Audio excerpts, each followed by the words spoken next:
ये आपका आज का संपादकीय पार्ट है, एडिटोरियल वाला पार्ट है। और मैं आप लोगों से कह रहा हूँ कि इस तरह के जो आर्टिकल होते हैं, जो एडिटोरियल होते हैं, वो आपके एग्जाम के लिए काफ़ी महत्वपूर्ण भी रहते हैं। चाहे फिर आप लोग स्टेट पीसीएस की तैयारी कर रहे हो या फिर आप लोग सिविल सर्विस एग्जाम की तैयारी कर रहे हो, मैं यूपीएससी की बात कर रहा हूँ। और यहाँ से एक सामान्य जानकारी भी आप लोगों को मिलती है। तीसरे कार्यकाल की प्राथमिकताएं। अब आप देखेंगे कि हमारे मोदी जी के बारे में बात हो रही है कि उन्हें अगर तीसरा कार्यकाल मिलता है तो उनकी प्राथमिकताएं क्या होंगी। तो लोकसभा चुनाव अब अपने अंतिम पड़ाव पर आ गए हैं और नतीजे तो 4 जून को आएंगे, लेकिन व्यापक रूप से अनुमान लगाया जा रहा है कि नरेंद्र मोदी तीसरी बार देश की सत्ता संभालने जा रहे हैं। ऐसे में चुनावी कोलाहल से इतर हम उनके तीसरे कार्यकाल को लेकर क्या अपेक्षा लगा सकते हैं। चुनावी विमर्श में एक देश एक चुनाव का मुद्दा भी सामने आया और जिसके पक्ष में कुछ माहौल भी बना है। हालांकि जिस प्रकार स्कूलों में नियमित आधार पर होने वाली नाना प्रकार की परीक्षाएं विद्यार्थियों का आकलन करती हैं, उसी तर्ज पर कुछ समय के अंतराल पर होने वाले चुनावी दलों को सतर्क रखते हैं कि वे मतदाताओं को किस तरह हल्के में नहीं ले सकते हैं। और बहुत सारे लोग कहते हैं ना कि एक बार अगर चुनाव हो गया तो 5 साल तक ये नेता फुर्सत हो जाएंगे, फिर दर्शन ही नहीं देंगे। अभी तो कम से कम कोई ना कोई चुनाव बना रहता है तो वो दर्शन देते रहते हैं। और यदि भारतीय लोकतंत्र की खूबसूरती है यही, और यह भारत को पश्चिम के उन विकसित देशों से अलग करती है जहां एक बार चुनाव होने के बाद मतदाताओं की नियति 4-5 साल के लिए तय हो जाती है, जबकि भारत में लोकसभा चुनाव की खुमारी उतरने से पहले ही मोदी को महाराष्ट्र और हरियाणा जैसे अहम राज्यों के लिए चुनावी तैयारी में जुटना होता है। और इसके कुछ महीनों बाद तमिलनाडु, केरल, बंगाल, असम और पुडुचेरी में चुनावी बिगुल बजेगा। और इसलिए आप देखिए भारतीय राजनीति में कभी बोरियत का भाव नहीं आता है। क्रिकेट की तरह राजनीति का सीजन भी सदैव गुलजार रहता है, इसलिए मतदाता भी हमेशा अपनी इच्छाओं की सूची के आधार के साथ तैयार रहते हैं। लेकिन बहुत सारे लोग आप देखते हैं कि उसके वन नेशन वन इलेक्शन के, एक देश एक चुनाव के पक्ष में भी है। वो कहते हैं 5 साल के लिए फुर्सत हो जाएंगी सरकारें और अपना काम करेंगी। अभी आप देखिए व्यस्त बनी रहती है, यहाँ आप देखते हैं कि चुनाव हो रहे हैं, वहां चुनाव हो रहा है, आचार संहिता लग जा रही है। मोदी पहले ही संकेत कर चुके हैं कि तीसरे कार्यकाल में कुछ क्रांतिकारी सुधार उनके रडार पर है। उन्हें मूल रूप देने की कार्ययोजना भी तैयार है। उनके भीतर का राजनीतिक भले ही 2047 के भारत के लिए दीर्घकालिक दृष्टिकोण की बात करें, लेकिन उनके अंदर का नेता यह भी जानता है कि लोकसभा चुनाव जीतने की दिशा में उनके लिए कुछ तत्कालिक मोर्चों पर विजय की भी आवश्यकता होगी। राम मंदिर पहले ही बन चुका है, मथुरा का मामला भी सामान्य रूप से सुलझ जाएगा, लेकिन उससे किसी प्रकार के चुनावी लाभांश की उम्मीद कम है। एक्सप्रेसवे जैसी बुनियादी ढांचे में निवेश अब सामान्य बात माना जाने लगा है। तो ऐसे ही मुफ्त राशन हो गया या ग्रामीण आवास जैसी लाभार्थी योजनाएं हो, नल से जल, शौचालय, गैस और बिजली की स्थिति भी सुधरी है। और असल में आय और रोजगार के मुद्दे ज्वलंत हैं और यदि इनका समाधान नहीं निकाला गया तो भारी खामियाजा भुगतना पड़ सकता है, क्योंकि विपक्ष भी इस मुद्दे को निश्चित रूप से भुनाने का प्रयास करेगा और इसके लिए अर्थव्यवस्था को एक नए आयाम पर ले जाना होगा। लेकिन मुद्दा केवल इतना नहीं भर नहीं है, और ऐसा इसलिए क्योंकि जब तक निवेश के श्रम गुणांक में तेजी नहीं आती तब तक ऊंची जीडीपी रोजगार सृजन में आप देखते हैं कि सृजन में अपेक्षित रूप से सहायक नहीं बन पाती। ऑटोमेशन यानी कि स्वचालन के दौर में जब कंपनियां कम श्रमिकों से काम चला रही हैं, तब रोजगार की चुनौती और कड़ी हो जाती है। नई तकनीक के उभार से कंस्ट्रक्शन जैसी गतिविधियों में कम श्रमिकों की आवश्यकता रह गई है। वहीं सरकार द्वारा उपलब्ध कराए जाने वाले प्रत्यक्ष रोजगार की अपनी एक सीमा है, लिहाजा इसका कोई खटाखट समाधान नहीं हो सकता है। और भारत में पारंपरिक रूप से नौकरियों का आशय सरकारी नौकरी या निजी प्रतिष्ठानों में स्थायी नौकरी से रहा है। हालांकि यह दृष्टिकोण बदला है जो आने वाले समय में और ज्यादा बदलेगा। युवा पीढ़ी भविष्य को लेकर नई प्रकार की आकांक्षाएं भी कर रही है, लेकिन वे इस परिवर्तन के पड़ाव से तालमेल बैठाने का तरीका नहीं जानते हैं। अन्य एशियाई अर्थव्यवस्थाओं की तुलना में भारत कुशल कामकाजी आबादी की भारी समस्या से जूझ रहा है। एक के बाद एक सरकारी यहाँ तक कि मौजूदा सरकार भी कौशल विकास के मोर्चे पर नाकाम सिद्ध हुई है।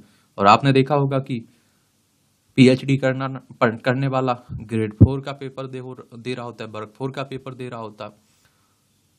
और आप देखते हैं कि आवश्यक कुशल श्रमबल के अभाव में चीन के मुकाबले खुद को एक विनिर्माण महाशक्ति बनाने की हमारी हसरतें पूरी नहीं हो सकती हैं। वैश्विक कंपनियां चीन +1 यानी चीन से इतर जो विनिर्माण केंद्र बनाने का संकल्प यानी कि विकल्प खोज रही हैं। कुशल कारबल की कमी के चलते भारत के लिए वह विकल्प बन पाना मुश्किल होगा। अब आप देखिए भारत में अगर वो कंपनियां आए और लेकिन कुशल कामगार ना मिले उसे, तो वो क्या करेगी? मुश्किल होगा ना उसके लिए। स्टार्टअप की सफलता दर तो कम है, लेकिन सूक्ष्म उद्यमों की हालत भी खतरनाक रूप से पस्त है। गिग इकोनॉमी के एक फैशनेबल शब्द बन गया है। हालांकि इसकी संभावनाओं को आकार लेने में समय लगेगा। अंततः यह मामला सब्सिडी और रियायतों तक सिमट जाता है, जो किसी दीर्घकालिक योजना की स्थिति में ही कोई कारगर भूमिका निभा सकता है। ऐसे में तत्कालिक दौर पर समाधान ग्रामीण आय को बढ़ाने बढ़ाने से निकलेगा। इसके लिए आप देखिए अहम कृषि सुधारों की आवश्यकता होगी, और हिंदी में मज जो केवल केंद्र में मजबूत सरकार ही कर सकती है। यदि मोदी 400 के करीब सीटों के साथ जनादेश हासिल करते हैं, तो वह ऐसे सुधारों के लिए अपनी राजनीतिक पूंजी का दांव पर लगाएंगे जिन सुधारों को उन्हें पिछले कार्यकाल में ठंडे बस्ते में डालना पड़ा।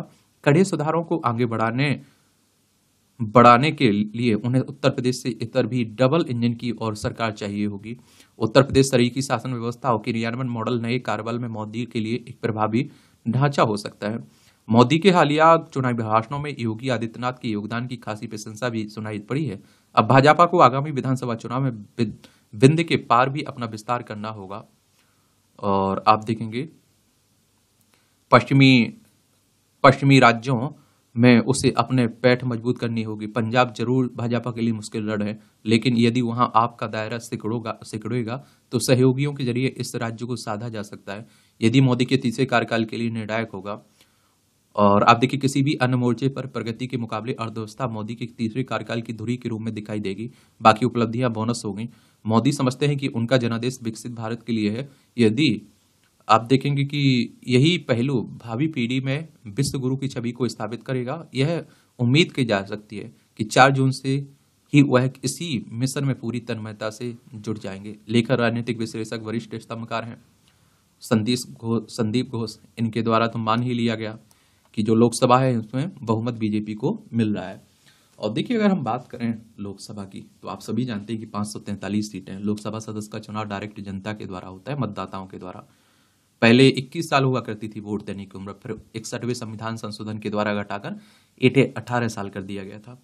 अगर आपकी उम्र 25 साल हो चुकी है तो लोकसभा का चुनाव लड़ सकते हैं।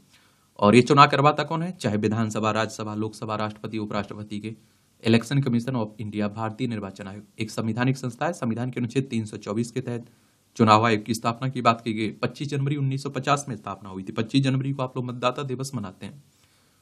नई दिल्ली में हेडक्वार्टर देखने को मिलेगा। सुकुमार सेन पहले मुख्य चुनाव आयुक्त थे।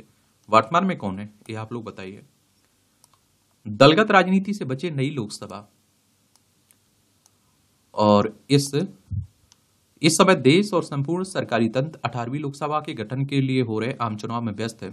देश में पहला आम चुनाव कब हुआ था? 1952 में हुआ था। ब्रिटेन के पूर्व प्रधानमंत्री विंस्टन चर्चिल ने जैसे लोगों जो आजादी के पहले से भारतीयों के लिए बहुत चिंतित थे कि ये लोग इस लायक नहीं है कि अपने देश की सरकार चला सकें। इसके बावजूद विकट परिस्थितियों में स्वतंत्रता प्राप्त कर भारत ने अपने लोकतंत्र को ठोस आधार प्रदान किया है। सारे विश्व ने भारत के पहले आम चुनाव की प्रक्रिया की सराहना भी की है। इसके कारण भारत के पहले मुख्य चुनाव आयुक्त सुकुमार सेन को अन्य देशों में भी आमंत्रित किया गया, और पहले आम चुनाव ने देश को वैश्विक प्रतिष्ठा दिलाने में बहुत महत्वपूर्ण भूमिका निभाई।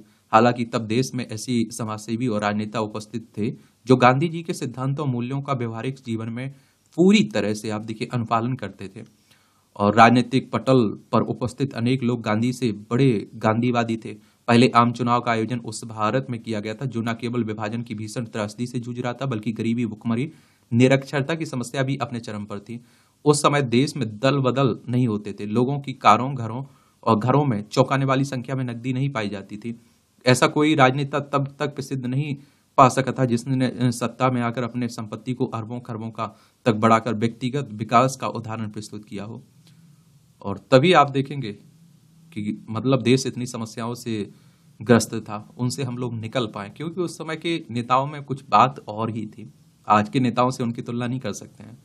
आज तो आप देखिए सरपंच बन जाता है तो वो 5 पीढ़ी के लिए जोड़ के रख लेता है, फॉर्च्यूनर खरीद लेता है। उस समय के नेताओं की कहानी पढ़िए अलग ही। आप लोगों ने लाल बहादुर शास्त्री के बारे में पढ़ा होगा कि वो एक कार खरीदते हैं, वो कर्ज पर कार लेते हैं, लोन पर, और वो अपने जीते जी उस लोन को नहीं चुका पाते हैं। आज देश में किसी से भी ऐसा नाम पूछिए तो बिना हिचक आपको 8-10 नाम गिना देगा। कुछ अपवाद छोड़कर अब यह अप्रत्याशित स्वीकार्यता लगभग सामान्य हो चुकी है कि लोग जीतेंगे, समृद्ध होगा और सम कमाएगा, और जनता भी जान चुकी है। देखिए, देश में अब गिने चुने लोग ही बचे होंगे जिन्होंने सभी आम चुनाव में भाग लिया हो, लेकिन ऐसे अनेक लोग आज भी मिल जाएंगे जिन्होंने 14-15 चुनाव में भाग लिया हो। ऐसे लोग भारत में लोकतंत्र की गहरी जड़ों की उपस्थिति को आज भी आशा की किरण मानते हैं, लेकिन इसमें अनेक नकारात्मक प्रवृत्तियों के पनपने से निराश भी है। जैसे चुनाव खर्च में भारी बढ़ोतरी, दलगत राजनीति में लगातार बढ़ती तल्खी, भाषा में घटती शालीनता, और नेताओं के देखिए भाषा देखिए, उम्मीदवारों के चयन में राजनीतिक दलों के नेताओं की व्यक्तिगत पसंद नापसंद का हावी होते जाना, जीतते हारने वाले उम्मीदवारों की 5 साल तक लगातार मतदाता के लिए अनुपलब्धता, चयनित प्रतिनिधियों की साख में गिरावट, अधिकांश की संपत्ति में चौंकाने वाली वृद्धि आदि पक्ष सजग, सतर्क और सक्रिय नागरिक को चिंतित करते हैं। हालांकि इस प्रकार की तमाम समस्याओं के पनपने के बावजूद यह भी सही है कि 20वीं सदी में उपनिवेशवाद के चंगों से मुक्त हुए देश अब सबसे अधिक सराहना आज केवल भारत के लोकतंत्र की होती है। और पूर्व प्रधानमंत्री अटल बिहारी वाजपेयी ने एक बार यह कहा था कि चुनाव में अपना पक्ष रखते हुए अनेक बार प्रतिपक्ष की आलोचना में बहुत कुछ ऐसा कहा जाता है जो सामान्य सकारात्मक संवाद का हिस्सा नहीं बनता है, लेकिन अब पक्ष प्रतिपक्ष से अनुरोध है कि चुनाव के समय की कहा सुनी की को भुला दिया जाए और अब केवल राष्ट्र को सशक्त करने के लिए सक्रिय संवाद प्रक्रिया स्थापित हो। इस दिशा में बढ़ने में एक पल की भी देरी नहीं होनी चाहिए। 1999 में अटल जी की सरकार केवल एक वोट से गिर गई थी। तब उड़ीसा के तत्कालीन मुख्यमंत्री गिरिधर गमांग ने, आप देखते हैं कि अपने सांसद पद से त्याग पत्र नहीं दिया था। यदि वह नैतिकता का पालन करते हुए मुख्यमंत्री रहते हुए सांसद के रूप में अटल जी के खिलाफ वोट नहीं देते तो उनकी सरकार नहीं गिरती। और इसके बावजूद भी अटल जी के व्यवहार में किसी के प्रति कोई तल्खी नहीं दिखी। भारत के लोकतंत्र की वह घटना हर सांसद और संवैधानिक पद पर नियुक्त चयनित प्रतिनिधियों का आज मार्गदर्शन कर सकती है। और दुर्भाग्य से पक्ष विपक्ष के मध्य तेजी से बड़ी संवादहीनता के कारण आज जनहित के किसी विषय पर मतैक्य की संभावना नहीं बन पा रही है। और ऐसे कार्यक्रम जो गांधी जी की पंक्ति के अंतिम छोर पर खड़े व्यक्ति के हित में है, सभी का समर्थन प्राप्त नहीं कर पा रहे हैं, क्योंकि ये दलगत राजनीति यहाँ भी आड़े आ जाती है। अनेक राज्य सरकारें जानबूझकर केंद्रीय योजनाओं के क्रियान्वयन में व्यवधान डाल रही हैं। इसका एक अत्यंत चिंताजनक उदाहरण कुछ राज्य सरकारों की यह घोषणा है कि 2020 में निर्मित राष्ट्रीय शिक्षा को लागू नहीं करेंगे। यदि ऐसा हुआ तो लाखों विद्यार्थियों को जीवन में जो क्षति होगी उसकी भरपाई असंभव होगी। नई लोकसभा अब अपेक्षा है कि पक्ष विपक्ष के सभी सदस्य एक होकर सतत संवाद की सशक्त परंपरा स्थापित करेंगे और जनहित की नीतियों पर सक्रिय सहयोग का वातावरण निर्मित करेंगे। और नई संसद को यह भी याद करना चाहिए कि आज भारत का हर नागरिक विश्व में अपने देश के सम्मान को लेकर गौरवान्वित है। देश के भविष्य को लेकर वह काफी आशावान भी है और इनकी आशाओं पर खरा उतरने की आम चुनाव में सफल होकर प्रधानमंत्री और सांसद बनने वालों के सामने है। इसमें दो राय नहीं कि सकारात्मक नेतृत्व ही व्यक्ति और राष्ट्र को नई प्रेरणा देता है। ऐसे में नवनिर्वाचित सांसदों को सक्रिय संवाद की परंपरा को पुनर्जीवित करने का प्रयास दलगत राजनीति से ऊपर उठकर अवश्य करना चाहिए। इसी से चयनित देश में प्रतिनिधियों की साख और स्वीकार्यता बढ़ेगी, साथ ही भारत के लोकतंत्र को उनकी अपेक्षित गरिमा मिल सकेगी। लेखक शिक्षा, सामाजिक सद्भाव, पंथक समरसता के क्षेत्र में कार्यरत हैं। इनका नाम है जगमोहन सिंह राजपूत साहब के द्वारा ये आर्टिकल लिखा गया है। यहां भी एक अच्छा कॉलम लिखा जाता है, आंतरिक जागृति। साधना के मार्ग पर चलकर ज्ञानोदय के लक्ष्य को प्राप्त करना तथा अपने अस्तित्व की अनुभूति करना प्रयास सभी शास्त्रों में मनुष्य जीवन का सर्वोपरि लक्ष्य माना गया है। बुद्ध शब्द का अर्थ है आंतरिक रूप से जागृत व्यक्ति और संयमित जीवनचर्या, साधना, यम नियम के अनुष्ठान से महात्मा बुद्ध ने इसी आंतरिक बोध को प्राप्त किया था और सांसारिक समस्याओं तथा भौतिक प्रकृति के पासों में उलझकर मनुष्य आंतरिक आनंद के मार्ग पर चलने में सदैव असमर्थ बना रहता है। मानसिक जगत की संपूर्ण समस्याओं का समाधान इसी भीतर की जागृति तथा आत्मबोध में निहित है। सांसारिक लोभ, प्रलोभन एवं तृष्णा के चक्रव्यूह से प्रतिफल सचेत रहकर ही बुद्धत्व को प्राप्त किया जा सकता है। परंतु आप देखिए, सांसारिक भौतिक पदार्थों में हमारी तीव्र अनुरक्ति है और मैं और मेरा मेरा का भाव मनुष्य को भीतर के आनंद से सदैव पृथक रखते हैं। मनसा वाचा कर्मणा पवित्रता को आत्मसात करते हुए भीतर के आनंद की ओर बढ़ा जा सकता है। बुद्ध करुणा, दया, प्रेम, वैराग्य तथा एकाग्रता के प्रतीक है और अपने जीवन में इन दिव्य मानवीय संवेदनाओं का संचय करना ही बुद्ध का संदेश है। आध्यात्मिक, दैविक और भौतिक के दुखों से निवृत्ति आंतरिक जागृति से ही संभव हो सकती है। बुद्ध हमें स्वयं के अस्तित्व से जुड़ना सिखाते हैं और स्वयं को जाने बिना बाहर की सारी भागदौड़ व्यर्थ है। बुद्धत्व आत्मिक और मानसिक उन्नति का मार्ग है। जीवन के प्रत्येक कर्म को हम सजगता के साथ विवेकवान होकर तथा आंतरिक रूप से जागृत होकर करें। बुद्ध जैसी साधना निष्ठ विभूतियों मनुष्य को आध्यात्मिक आनंद की ओर बढ़ने की प्रेरणा देते हैं। बुद्धत्व के अनुसरण से ही संपूर्णता का मार्ग प्रशस्त होता है। इसी आंतरिक संपूर्णता से मनुष्य का जीवन आध्यात्मिक उल्लास और आनंद से परिपूर्ण होता है। इंटरेस्टिंग कॉलम रहता है। अब आप देखिए ईवीएम पर दोषारोपण, और मैं आप लोगों को एक और बात बता देता हूं। ऐसा नहीं कि जो अभी विपक्ष में यही ईवीएम पर सवाल उठाते हैं, एक समय जो अभी सत्ता में है ना, एक समय ये भी विपक्ष में हुआ करता था और ये भी ईवीएम पर खूब सवाल उठाया करते थे। देश भर में ईवीएम के खिलाफ यात्राएं निकाले करते थे, किताबें लिखा करती थी ये पार्टियां। चुनाव को ईवीएम पर एक बार फिर यह स्पष्ट करना पड़ा कि इस मशीन से जुड़ी समस्त जानकारी सभी प्रत्याशियों को दी जाती है और उसकी सुरक्षा के लिए समस्त आवश्यक उपाय भी किए जाते हैं। चुनाव आयोग को ऐसा इसलिए करना पड़ा क्योंकि कुछ विपक्षी नेता ईवीएम की विश्वसनीयता को लेकर अनावश्यक प्रश्न खड़े कर रहे हैं। पिछले दिनों में पूर्व केंद्रीय मंत्री राज्यसभा सदस्य कपिल सिब्बल ने भी यह कह दिया कि मतगणना के दौरान विपक्षी दलों को सतर्क रहना होगा, साथ ही ईवीएम से जुड़ी जानकारी जुटाकर रखनी होगी और इस तरह की सलाह का कहीं कोई उचित नहीं है। विपक्षी दलों के रवैये से यह स्पष्ट है कि मतगणना शुरू होने तक कुछ और नेता ईवीएम को लेकर संदेह खड़े कर सकते हैं। ऐसा लगता है कि कुछ दलों ने ईवीएम को कटघरे में खड़ा करने को अपनी राजनीति का अनिवार्य अंग बना लिया है। वे रह रहकर ईवीएम को लेकर संदेह जताते रहते हैं। हालांकि विपक्षी राजनीतिक दल ईवीएम के खिलाफ कई बार उच्च न्यायालयों और सर्वोच्च न्यायालय का दरवाजा भी खटखटा चुके हैं, लेकिन वहां से नाकामी मिलने के बावजूद वे ईवीएम पर सवाल उठाने से बाज नहीं आ रहे हैं। इसी के साथ वे चुनाव आयोग को भी कटघरे में खड़ा करने लगे हैं। और सुप्रीम कोर्ट की बात करें तो सर्वोच्च अदालत की बात हो रही। संविधान के अनुच्छेद 124 के तहत सुप्रीम कोर्ट की स्थापना की बात की गई। 28 जनवरी 1950 में स्थापना हुई थी। कभी मतदान के अंतरिम और अंतिम आंकड़ों में अंतर को लेकर अनावश्यक प्रश्न खड़े किए जाते हैं और कभी मतदान के आंकड़े जारी करने में कथित तेजी का हवाला देकर चुनाव आयोग को निशाने पर लिया जाता है। इस बार लोकसभा चुनाव में यह काम रह रहकर होता रहा है और चुनाव शुरू होने के पहले भी सुप्रीम कोर्ट का दरवाजा खटखटाया गया। यहां तक मांग की गई कि ईवीएम के स्थान पर मतपत्रों से चुनाव कराया जाए और मतपत्रों से चुनाव कराने के लिए यह दलील भी दी गई कि सभी वीवीपैट का मिलान किया जाए। यह दलील एक तरीके से चुनाव प्रक्रिया को जटिल बनाने की भी कोशिश थी। सुप्रीम कोर्ट ने इस तरह के सभी प्रयासों पर पानी फेर दिया। इसके बाद भी कुछ राजनीतिक दलों को चैन नहीं आए। यह मानने के अच्छे भले कारण है कि ईवीएम और चुनाव आयोग पर सवाल उठाने का काम जानबूझकर किया जा रहा है ताकि लोगों के मन में संदेह के बीज बोए जा सकें। कभी कभी तो ऐसा लगता है कि विपक्षी राजनीतिक दल आम चुनाव में अपनी संभावित हार के बहाने तलाश रहे हैं।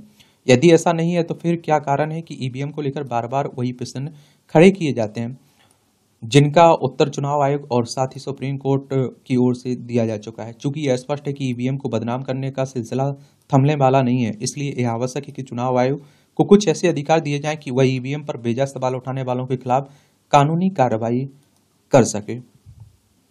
जिम्मेदारी समझें पर्यटक, और पर्यटन क्षेत्र हमारी अर्थव्यवस्था में एक बड़ा योगदान भी देता है। सुरक्षित जीवन के लिए हमेशा सतर्क रहना आवश्यक होता है। किसी भी स्तर पर बरती गई लापरवाही के परिणाम सुखद नहीं होते हैं। हिमाचल प्रदेश में पर्यटकों के साथ होने वाली दुर्घटनाएं चिंता का विषय है और इससे संबंधित परिवारों को कभी न भरने वाले जख्म मिलते हैं और प्रदेश की छवि भी प्रभावित होती है।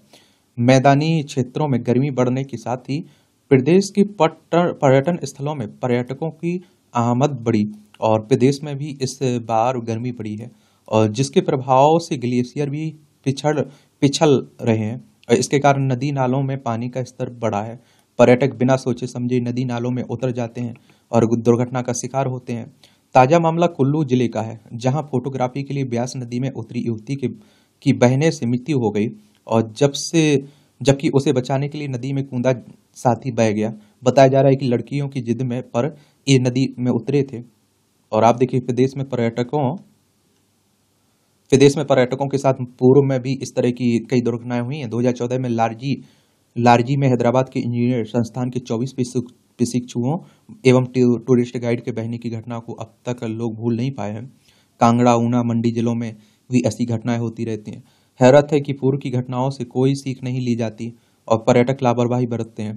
पर्यटकों को जिम्मेदारी समझनी होगी कि ऐसे स्थानों पर जाने से बचना चाहिए जहां किसी तरह की दुर्घटना का अंदेशा हो। और पर्यटन यहाँ सुकून के कुछ पल बिताने के लिए आते हैं, इसलिए ऐसा कुछ ना करें जिससे के लिए बाद में पछतावा ना पड़े। छुट्टियों का आनंद उठाएं और अच्छी यादें लेकर साथ लौटें। शासन प्रशासन के भी दायित्व है कि नदी नालों के किनारे चेतावनी बोर्ड लगाएं ताकि पर्यटक सतर्क रहें। ये आप देखिए सड़क सुरक्षा की जिम्मेदारी।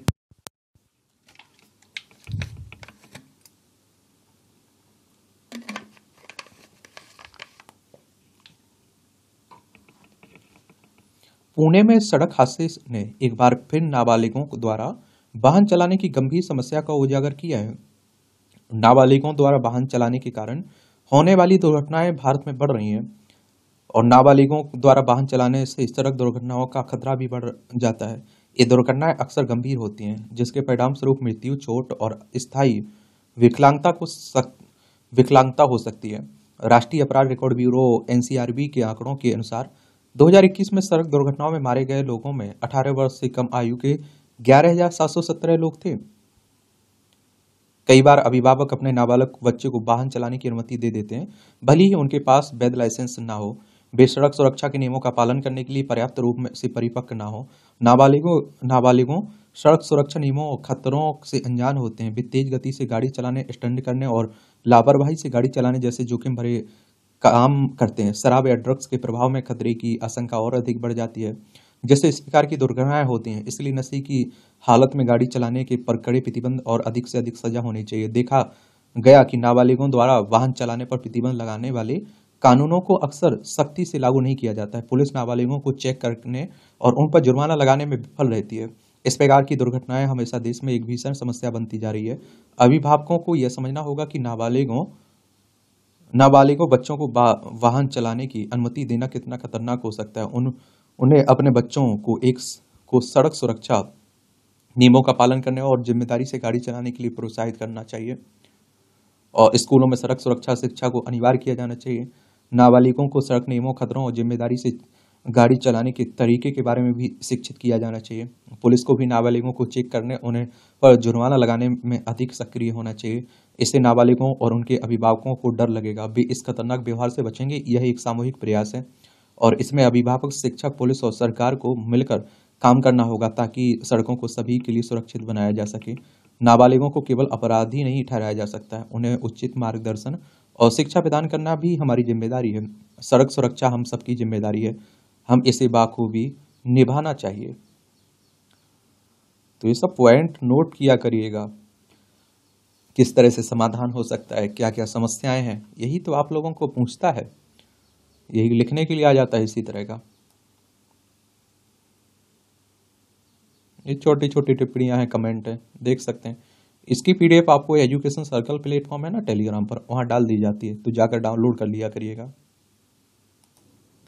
अभी चुनावी मौसम है, तो कौन भुगतेगा चुनावी गारंटी का खामियाजा। जो गारंटियां चल रही है ना बाढ़ की तरह, उन्हीं की बात हो रही है। तो राजनीतिक दल अपने चुनाव घोषणा पत्र में अपने प्रस्तावित नीतियों संबंधी घोषणाएं करते रहे हैं, लेकिन पिछले लगभग 2 दशक से राजनीतिक दल वोटरों को लुभाने के लिए मुफ्त स्कीमों संबंधी घोषणाएं करने लगे हैं और हर पार्टी आप देखे करती है, हमारी सरकार आएगी तो हम देंगे, हमारी सरकार आई तो हम देंगे। कभी किसानों के लिए ऋण माफी की घोषणा, तो कभी युवाओं को बेरोजगारी भत्ता, तो कभी सरकारी नौकरियों का वादा आदि से शुरुआत हुई, लेकिन अब ये वादे गारंटी का रूप ले चुके हैं। अब मुफ्त बिजली, पानी और महिलाओं के लिए मुफ्त यात्रा की गारंटी सबसे लुभावनी मुक्त खोरी की स्कीम बन चुकी है। हालांकि कुछ स्कीमों के द्वारा जन कल्याण की भावना को समझा जा सकता है, जैसे लिंग असंतुलन को दूर करने और महिलाओं में साक्षरता और शिक्षा को बढ़ाने हेतु योजना, किसानों की हालात सुधारने के लिए सस्ते इनपुट या उनके उपज का अधिक मूल्य देने की गारंटी आदि कुछ ऐसी कल्याणकारी योजनाएं हैं जिन्हें न्याय संगत कहा जा सकता है। अब एमएसपी पर कानूनी गारंटी मिल जाए, अच्छी बात रहेगी। लेकिन सभी लोगों को मुफ्त बिजली, पानी या फिर यात्रा के फलस्वरूप सरकारों के बजट बिगड़ सकते हैं, या फिर आप देखिए सरकार पर कर्ज बढ़ सकता है। अगर आप देखिए शिक्षा पर भी कानून आ जाए कि हमेशा आप देखिए जितना पढ़ सकते हैं कि कोई भी डिग्री लीजिए, कुछ भी करिए, फ्री मिलेगी। स्वास्थ्य पर आ जाए कोई तो अच्छी बात रहेगी। जो लोग आप देखते हैं कि शिक्षा के से वंचित रह जाते हैं, स्वास्थ्य अच्छा इलाज नहीं करवा पाते हैं, उनके लिए गारंटी आ जाए, अच्छी बात रहेगी। अनेक राज्य हैं प्रभावित, तो पंजाब में चुनाव के दौरान आम आदमी पार्टी ने मुफ्त बिजली समेत कई घोषणाएं की थी। आम आदमी पार्टी की सरकार बनने के बाद इनमें से कुछ घोषणाएं पर अमल हुआ, लेकिन आज स्थिति यह है कि सरकार पर कर्ज का बोझ निरंतर बढ़ता जा रहा है और उसे भी ज्यादा कर्ज लेने की कवायद चल रही है। और केंद्र सरकार पर भी ये आरोप लगाए जा रहे हैं कि वे राज्य का वो पैसा नहीं दे रहे हैं, जबकि वास्तविकता यह है कि राज्य सरकारें वोट बटोरने की कवायद में गैर जिम्मेदारी से मुफ्तखोरी की स्कीम चला रही हैं। इसी प्रकार आंध्र प्रदेश, तेलंगाना, राजस्थान, बंगाल, बिहार, झारखंड आदि में कर्ज की बोझ बढ़ता जा रहा है। मध्य प्रदेश में देख लीजिए। उधर केंद्र सरकार राज्यों को और अधिक कर्ज देने की पक्ष में नहीं है, क्योंकि यह FRBM अधिनियम के खिलाफ है। और जिन राज्यों में मुफ्तखोरी की स्कीमों के कारण कर्ज बढ़ रहा है, वे अपने अपने राज्य में आवश्यक खर्च करने में सक्षम नहीं है। पंजाब में उद्योगों को बिजली इसलिए महंगी मिल रही है क्योंकि पंजाब सरकार लगभग 60 लाख लोगों को मुफ्त बिजली दे रही है। पंजाब में इंफ्रास्ट्रक्चर बुरी तरह से प्रभावित हो रहा है। लंबे समय से विभिन्न सरकारों द्वारा दी जा रही मुफ्तखोरी स्कीमों के चलते पंजाब, जो एक समय देश का सबसे अधिक वित्तीय व्यक्ति आय वाला राज्य था, वह 19वें स्थान पर खिसक चुका है। लगभग इसी प्रकार के हालात कर्ज में डूबे अन्य राज्यों में भी है।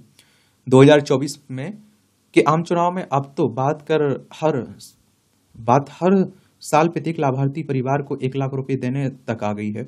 अगर ऐसी पार्टी सत्ता में आती है तो ऐसी योजनाओं का क्रियान्वयन भयावह हो सकता है। गौरतलब है कि 31 मार्च 2023 तक भारत में सरकारों, केंद्र और राज्य सरकार पर कुल कर्ज उनके द्वारा दी गई गारंटी सहित 231.7 लाख करोड़ रुपए था, जो मौजूदा कीमतों पर जीडीपी का 85.1% है। ये आंकड़े जरूर याद रखिएगा। कहीं आंसर राइटिंग लिख रहे हो, आप लोग आंसर लिख रहे हो, निबंध लिख रहे हो, तो वहां इसका उल्लेख कर सकते हैं। इसमें से केंद्र सरकार का कुल कर्ज जीडीपी के 57.1% के बराबर है। बाकी राज्य सरकारों का जीडीपी का लगभग 28% है। और हमें यह जानना होगा कि राज्य सरकारों के कर्ज का अनुपात पिछले कुछ वर्षों में तेजी से बढ़ रहा है। राज्य सरकारों की गैर जिम्मेदाराना मुफ्तखोरी सरकारों की समग्र ऋण में वृद्धि के कारण देश को परेशान कर रही है, और समग्र ऋण में यह वृद्धि के कारण अंतर्राष्ट्रीय एजेंसियों द्वारा रेटिंग घटाने का कारण बन रही है।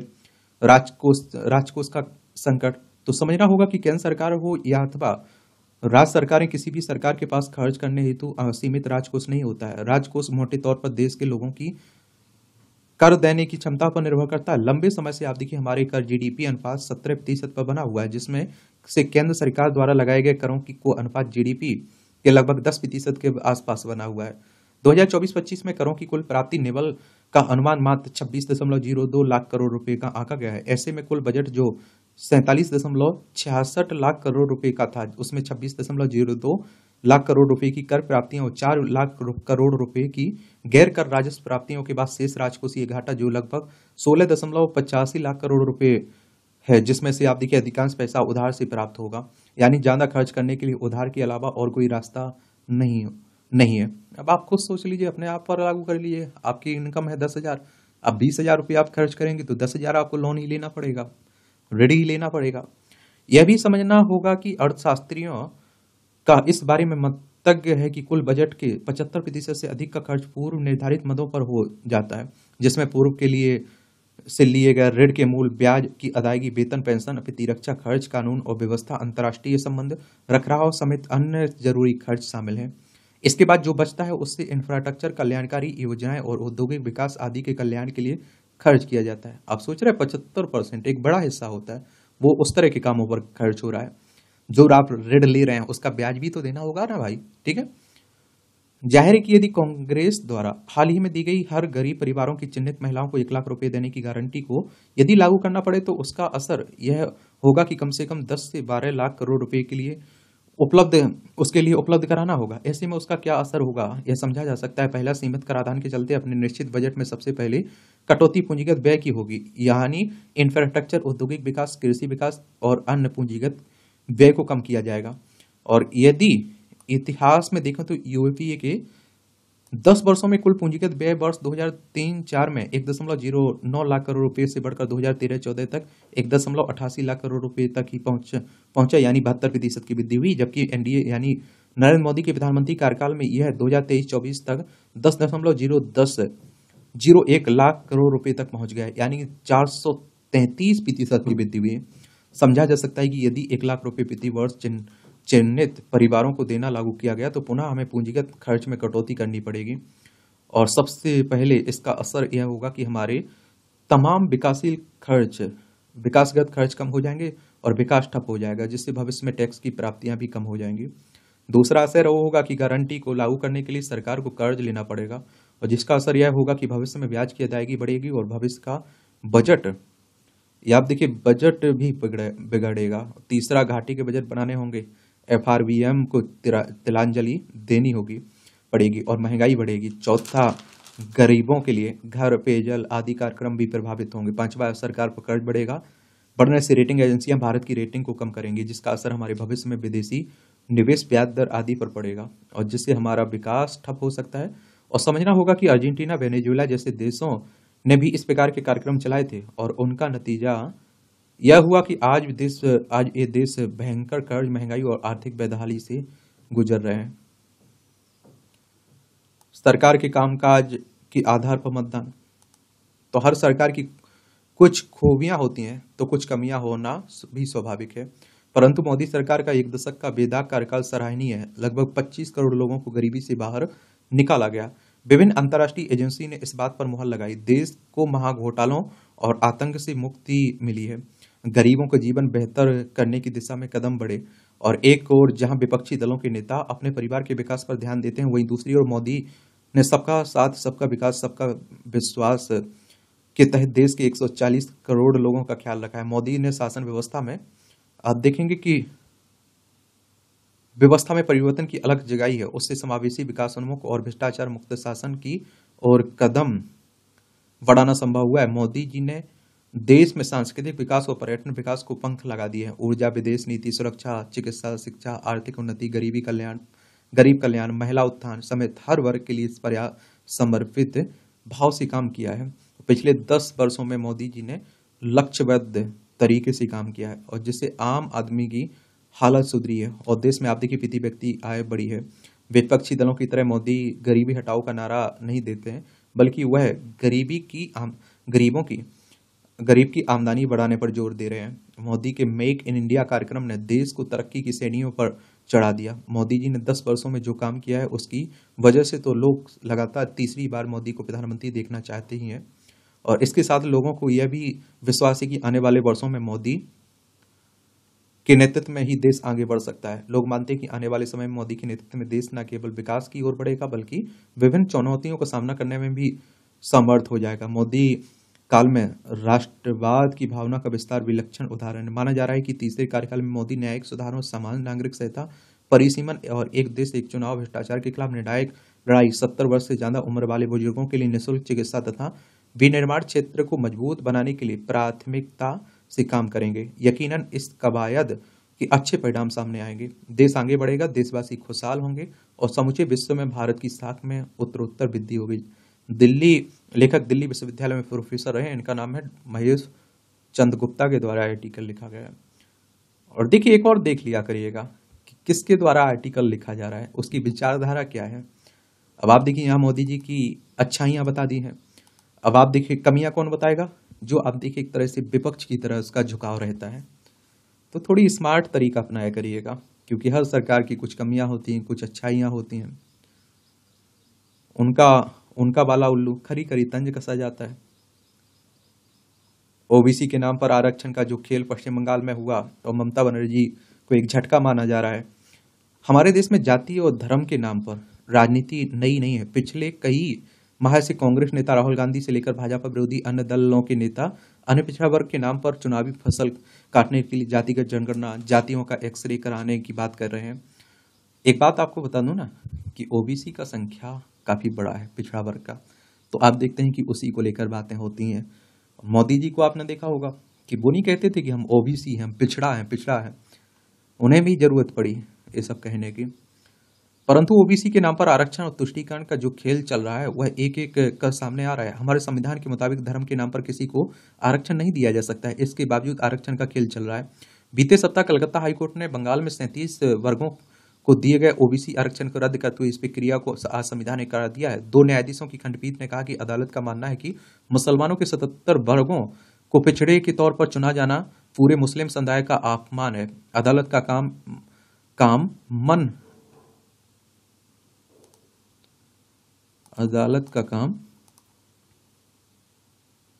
अदालत का मन इस संदेश से मुक्त नहीं है कि राजनीतिक लाभ के उक्त समुदाय मुसलमान को वस्तु समझा गया है। चुनावी लाभ के लिए मुस्लिम समुदाय के वर्गों को ओबीसी के रूप में मान्यता देना उन्हें संबंधित राजनीतिक प्रतिष्ठान की दया पर छोड़ दिया देगा और इससे वे अन्य अधिकारों से वंचित रह सकेंगे। इसलिए ऐसा आरक्षण लोकतंत्र और समग्र रूप से भारत के संविधान का भी अपमान है। और हाईकोर्ट की यह टिप्पणी बता रही कि पंथ निरपेक्ष होने का दम भरने वाली पार्टियां वोट बैंक के लिए किस तरह की राजनीति कर रही हैं। और हाईकोर्ट ने बंगाल में तृणमूल कांग्रेस के शासनकाल में जारी ओबीसी प्रमाण पत्र रद्द किए हैं और उसके बाद से यह एक बड़ा मुद्दा बन चुका है कि राजस्थान, उत्तर प्रदेश जैसे राज्यों में भी वहां की सरकारी इस मामले की जांच की बात कर रही है। जब बंगाल में 2 चरणों में 17 सीटों का मतदान बाकी था, उसी समय यह फैसला आया था। हाईकोर्ट ने जिस तरह से 2010 के बाद जारी 5 लाख से अधिक ओबीसी प्रमाण पत्र को रद्द कर दिया, इससे राज्य ही नहीं पूरे देश की राजनीति में आरक्षण पर एक बार फिर बहस छिड़ गई। हाईकोर्ट ने 2012 में राज्य की ममता बनर्जी सरकार द्वारा 77 जातियों को पिछड़ा वर्ग में शामिल करने संबंधी कानून को भी अवैध घोषित कर दिया एक तरह से। और भारत सरकार के प्रेस इन्फॉर्मेशन ब्यूरो के आंकड़ों के मुताबिक बंगाल में पिछड़ी जातियों की कुल संख्या 179 है और जिनमें मुस्लिम जातियों की संख्या 118 है, वहीं हिंदू जातियों की संख्या केवल 61 है।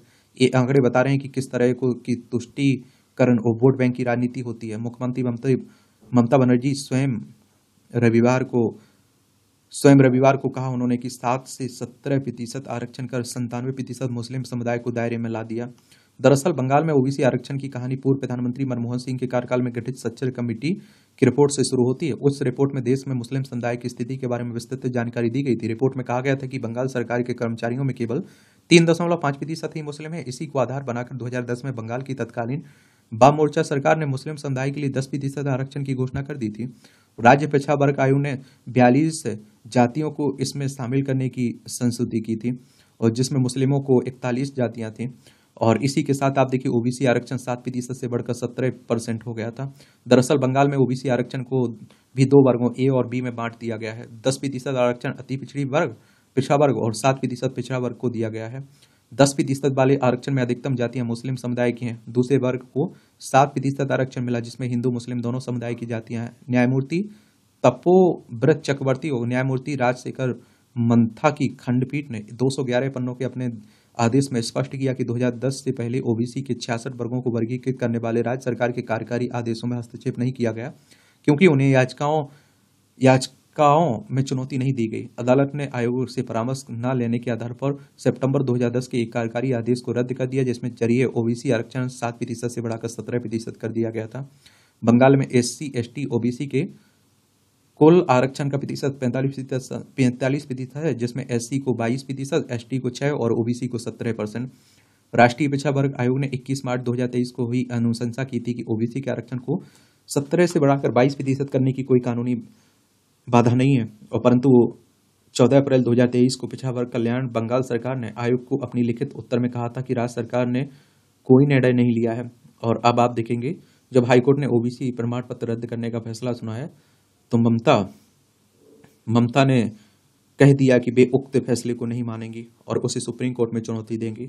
यह बता रहा है कि प्रधानमंत्री नरेंद्र मोदी जो कह रहे हैं कि विपक्षी पार्टियां SC ST और ओबीसी के आरक्षण छीनकर मुस्लिमों को दे रही, उनकी बातें हाईकोर्ट के इस फैसले से सही साबित हो रही हैं। अब देखना है कि सुप्रीम कोर्ट जब यह मुद्दा जाता है तो क्या होता है। एक बात और आपको बता दूं, देखिए आरक्षण ऐसा विवादित मुद्दा है, इस पर आप लोग कहीं कुछ पूछा जा रहा है, लिखने के लिए कहा जा रहा है तो आप बड़े न्यूट्रल होकर बोला करिएगा, ना तो एक तरफा आप लोगों को भावनाओं में बह जाना है। कुछ लोग होते हैं ना जो आपने सुने होंगे, आरक्षण बिल्कुल खराब है, इसे खत्म कर देना चाहिए, दुनिया भर की बातें करते रहते हैं। एक पक्ष ऐसा होता है, बिल्कुल कहता है नहीं आरक्षण होना चाहिए भाई, लेकिन आप लोगों को पॉजिटिव पॉइंट नेगेटिव पॉइंट दोनों ध्यान में रखना है। और ओबीसी आयोग की अगर हम लोग बात करें तो अब तो एक संवैधानिक संस्था बन गया है, 102वें संविधान संशोधन के द्वारा आप देखते हैं बन गया ना 2018 में। इसकी स्थापना कब हुई थी ये आप लोगों को याद रखना चाहिए, क्योंकि क्वेश्चंस पूछ लेता है। 14 अगस्त 1993 में हुई थी, नई दिल्ली में हेडक्वार्टर देखने को मिलेगा। 11 अगस्त 2018 को इसे संवैधानिक दर्जा मिल गया था। अभी आप देख रहे हैं शेयर बाजार का स्वर्णिम काल चल रहा है। पिछले सप्ताह निफ्टी ने सर्वकालिक ऐतिहासिक ऊंचाई को स्पर्श किया और आप देखेंगे किया तथा शुक्रवार के सत्र में 23,000 के स्तर को पार किया है। यद्यपि बंदी 22,957 पर रही, फिर भी भारतीय शेयर मार्केट की यह तेजी भारत की जय की शक्तिशाली घोष था और इस बार की नई ऊंचाई अपने सामर्थ्य की ऊंचाई थी, अपनी शक्ति के बल पर प्राप्त की हुई ऊंचाई थी, इसलिए ये सबसे महत्वपूर्ण तेजी है। पहले आप देखिए भारतीय शेयर मार्केट विदेशी संकेत तथा नियंत्रण पर चलते थे, उन्होंने क्रय किया तो तेजी से आप देखते हैं कि बेचा तो मंदी। इस बार उनके विक्रय के पश्चात भी नई ऊंचाइयां बनी। यह संदेश है आत्मनिर्भर शेयर मार्केट का। निफ्टी के बारे में तो सुने होंगे, नीचे लिखिए निफ्टी के बारे में एक सामान्य जानकारी। और ऐसा नहीं कि विदेशी निवेशकों का प्रभाव बिल्कुल समाप्त हो जाएगा, परंतु अब अपेक्षाकृत प्रभावी भूमिका में हम भारतीय निवेशक रहेंगे। अप्रैल में विदेशी संस्थागत निवेशकों ने ये आप देखेंगे कि 35,692 करोड़ रुपए के शेयर बेचे और मई में भी आप देखिए अब तक 34,459 करोड़ रुपए के शेयर में की FII की बिकवाली रही है, परंतु इस 70,151 करोड़ रुपए के विक्रय के पश्चात भी इसे आत्मसात कर भारतीय शेयर मार्केट ने एक नई ऊंचाई बनाई है और इस समय भारत एक शेयर क्रांति के मध्य में है। शेयरों में निवेश के प्रति भारतीयों का उत्साह था तथा विश्वास बढ़ा है। यह भारतीय अर्थव्यवस्था के लिए शुभ संकेत भी है और क्योंकि अच्छा शेयर मार्केट पूंजी मार्केट का विस्तार करता है और अधिक पूंजी उपलब्ध कराता है। निफ्टी का 23,000 का स्तर पर अपने उचित मूल्यांकन से थोड़ा अधिक ही है, परंतु इसका अर्थ यह नहीं है कि इस स्तर से कोई बड़ी गिरावट आने की आशंका है। लोकसभा चुनाव का आप देखिए परिणाम 4 जून को आने वाला है। मोदी सरकार की सत्ता में वापसी का भाव प्रबल है। अमेरिका के राजनीति विज्ञान के एक विशेषज्ञ यान ब्राइमर ने भी भाजपा की विजय की भविष्यवाणी की है। अतः मोदी सरकार की वापसी होती है तो मार्केट उछलेंगी ही, अच्छे बहुमत से होगी तो बहुत जोर से उछलेंगे। वैसे इस सप्ताह मार्केट की चाल पुनः बता रही कि मार्केट की अवधारणा तो मोदी को बहुमत की है। पिछले सप्ताह FII ने नगद संभाग में 1166 करोड़ रुपए की खरीदारी की थी। निफ्टी के साप्ताहिक आधार पर 491 अंकों के उछाल में उनके द्वारा मात्र 1166 करोड़ रुपए की खरीदारी कोई बड़ा योगदान नहीं माना जा सकता है और FII पुनः बड़े निवेश के पूर्व लोकसभा चुनाव का परिणाम देख लेना चाहते हैं। भारतीय शेयर मार्केट अब तेजी के लिए विदेशी निवेशकों पर ही निर्भर नहीं रहने की स्थिति में पहुंच रहा है, अपने आधारभूत आर्थिक कारकों के आधार पर चलेगा, तेज होगा। भारतीयों की आय में इस वित्त वर्ष में अच्छी वृद्धि का अनुमान है। कुल घरेलू बचत में 11% की वृद्धि हो सकती है। यह अर्थव्यवस्था सुदृढ़ता के लिए अच्छा संकेत है। इस बचत का एक अच्छा भाग म्यूचुअल फंड शेयरों में निवेशित हो सकता है और ऐसा एक चलन भी बना है। BSE में सूचीबद्ध कंपनियों का मार्केट पूंजीकरण पहली बार 4 लाख करोड़ डॉलर के पार निकला है। मार्केट पूंजीकरण में उछाल से विदेशी निवेशक भी अंतर्निहित शक्ति से प्रभावित होते हैं और निवेशकों को आकर्षित होते हैं। और आप देखते हैं कि 18 म्यूचुअल फंड ने पिछले एक वर्ष में 60% से अधिक प्रतिफल दिया है। यह MF निवेश के प्रति विश्वास दृढ़ करेगा और MF में और भी अधिक धनराशि आएगी। अवसरों की भरमार, देश में बिना बिके घरों की संख्या में कमी आ रही है। वारेन बफे जैसे शेयर के पितामह कहे जा रहे हैं, भारत में अवसरों की भरमार है। विख्यात अर्थशास्त्री सुरजीत भल्ला कह रहे हैं कि मोदी सरकार ने कीर्तिमान की संख्या में जीविका कर सृजन किया है, पिछले एक दशक में भारतीय अर्थव्यवस्था में 8 लाख करोड़ डॉलर की का सार्वजनिक तथा निजी निवेश हुआ है। आरबीआई ने 2.11 लाख करोड़ रुपए का लाभांश दिया है। यह सरकार की वित्तीय स्थिति को सुदृढ़ करेगा। भारतीय बैंकों का लाभ 3 लाख करोड़ रुपए हो गया। बैंकों का अच्छा प्रदर्शन अच्छी आर्थिकी का द्योतक है। भारत का विदेशी मुद्रा भंडार भी बढ़कर 648.7 अरब डॉलर पहुंच गया है। इस बीच कुछ आशंकाएं भी है। चीन ताइवान के तनाव से समाचार हैं। अमेरिका में ब्याज दरों में कमी में विलंब की चर्चा है। चूंकि भारत में चुनाव परिणाम आने वाले हैं, इसलिए इंडिया विक्स 21.71 है, परंतु आने के पश्चात यह भी गिरकर तेजी का समर्थन कर सकता है। चुनाव परिणाम के पूर्व तकनीकी आधार पर निफ्टी 23,300 से 23,500 जा सकता है। इसलिए अच्छी मूल्यांकन पर उपलब्ध शेयरों को इकट्ठा करें। और मोदी की विजय के साथ भारत तथा भारतीय शेयर मार्केट का स्वर्णिमकाल का आरंभ होने को है। चलिए, तो ये आप देखेंगे संपादकीय पाठ है आपका दैनिक जागरण का। आप इस पर क्या सोचते हैं, जो आप लोगों ने अभी तक आर्टिकल देखे हुए? और बाकी एक जनसत्ता का भी आर्टिकल बड़ा अच्छा लिखा जाता है, इसे भी देख लिया करिएगा, बड़ा अच्छा लगता है मुझे। अमेरिका और चीन का व्यापार संघर्ष,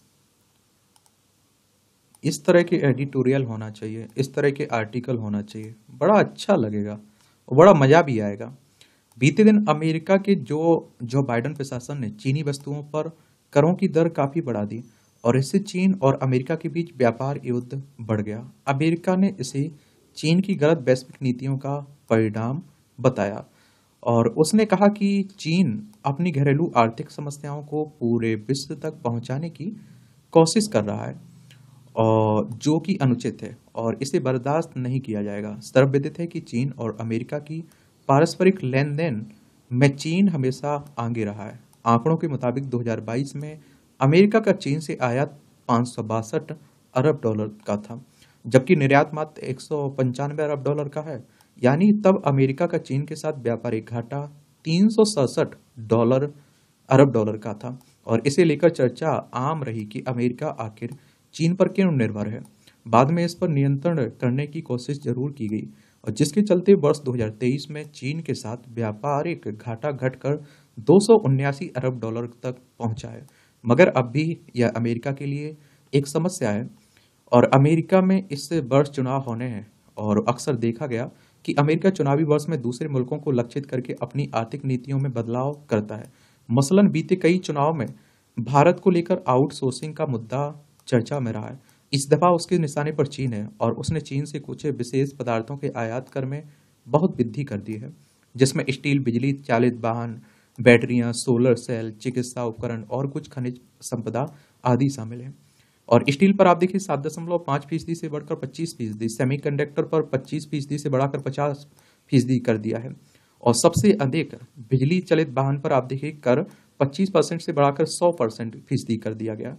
और इसके अलावा कुछ खनिज संपदाओं जिसमें ग्रेफाइट, मैग्नेट आदि शामिल हैं पर कर पहले नहीं लगता था, पर 2026 से इनको आप देखते हैं कि 25% की सीमा में ला दिया गया। राष्ट्रपति पद के अन्य दावेदार डोनाल्ड ट्रंप ने भी कहा कि वे अमेरिका के सभी प्रकार के आयात पर 10% की दर से कर बढ़ा देंगे ताकि अमेरिका हमेशा सुरक्षित रहे। और अगर अमेरिका में ट्रंप ऐसा करते हैं तो भारत पर भी विपरीत असर पड़ेगा, क्योंकि भारत का अमेरिका के साथ निर्यात तकरीबन 25 अरब डॉलर के बराबर है। दरअसल चीन अब अमेरिका के लिए ही नहीं, विश्व की दूसरी सभी बड़ी अर्थव्यवस्थाओं के लिए समस्या बनता जा रहा है और इसके पीछे चीन का आर्थिक ढांचा मुख्य कारण है, जो पूरी तरह निर्यात पर निर्भर है। चीन की आर्थिक नीतियों में पिछले 2-3 दशक से इस बात पर ध्यान केंद्रित किया जाता है कि वहां के सभी कारखाने 100% क्षमता के आसपास का उत्पादन करें। बीते कई वर्षों से चीन में घरेलू मोर्चे पर नागरिकों की उपभोग क्षमता जीडीपी की तुलना में विश्व के सभी बड़े विकसित मुल्कों में सबसे कम है।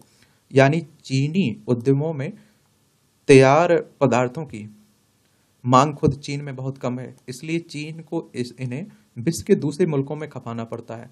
चीन की गलत आर्थिक नीति यह है कि वह इन्हें कम मूल्य पर दूसरे मुल्कों को निर्यात करता है ताकि उन मुल्कों का घरेलू बाजार इन पदार्थों के सामने वित्तीय स्पर्धा में खड़ा ही ना हो पाए। और इस सोच के चलते विश्व के 173 मुल्कों के साथ चीन का व्यापार मुनाफे में रहता है। मात्र 50 के आसपास मुल्कों के साथ चीन चीन को आप देखते हैं कि चीन को अंतर्राष्ट्रीय स्तर पर घाटा होता है। इन 50 मुल्कों से बहुतायत में कच्चे तेल की खरीदारी या फिर अफ्रीकी मुल्कों तथा मंगोलिया जैसे राष्ट्रों से बड़ी संख्या में कच्चे माल की खरीदारी है। और इस संदर्भ में गौरतलब है कि वर्ष 2022 में चीन का अंतर्राष्ट्रीय व्यापार में मुनाफा 890 अरब अमेरिकी डॉलर का था, जबकि उस दौरान भारत का कुल अंतर्राष्ट्रीय व्यापार जिसमें आयात और निर्यात दोनों सम्मिलित 964 अरब डॉलर का था, जबकि दोनों मुल्क की जनसंख्या और कुछ अन्य परिस्थितियों में तकरीबन एक जैसे हैं। चीन की आर्थिक नीतियों में वैश्विक स्तर पर कोई समानता और एकरूपता नहीं दिखती। मसलन चीन का अपनी आर्थिक नीतियों में सिर्फ इस बात पर ध्यान केंद्रित है कि जनता के पास कम से कम वित्तीय तरलता बनी रहे। कोरोना के दौरान विश्व के सभी बड़े मुल्कों ने प्रति व्यक्ति उपभोग क्षमता को बनाए रखने के लिए बैंक दरों में कमी और वित्तीय ऋण की मात्रा बढ़ाकर अपने नागरिकों की खरीदारी की प्रति रुचि को बनाए रखा था, मगर चीन ने इसके विपरीत किया। बीते कुछ वर्षों में चीन में जमीन जायदाद का कारोबार नकारात्मक दौर से गुजर रहा है। कई भवन निर्माण परियोजनाएं बंद हो गई हैं और जिसके चलते कई वित्तीय संस्थान दिवालिया घोषित हो गए हैं। यह भी देखा गया है कि पिछले कई वर्षों से लगातार चीन में प्रति व्यक्ति उपभोग क्षमता में वृद्धि नहीं हो रही है, जबकि व्यक्तियों के पास वित्तीय बचत उपलब्ध है। शायद इन्हीं के चलते चीन अब कुछ भयभीत भी है। अमेरिका के बाइडेन प्रशासन ने चीन के विरुद्ध यह कदम एकाएक नहीं उठाया। बीते कुछ समय में वैश्विक स्तर पर चीन की आर्थिक नीतियों की मुखालत बड़े स्तर पर देखने को मिली है।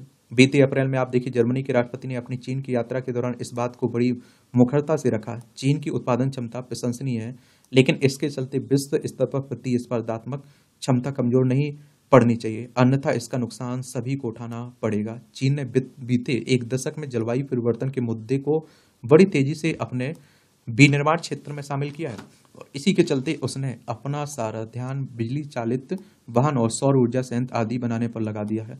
और देखने को मिला है कि चीन की विभिन्न मोबाइल उत्पादक कंपनियां भी बिजली चालित वाहनों के निर्माण में भी उतर रही हैं।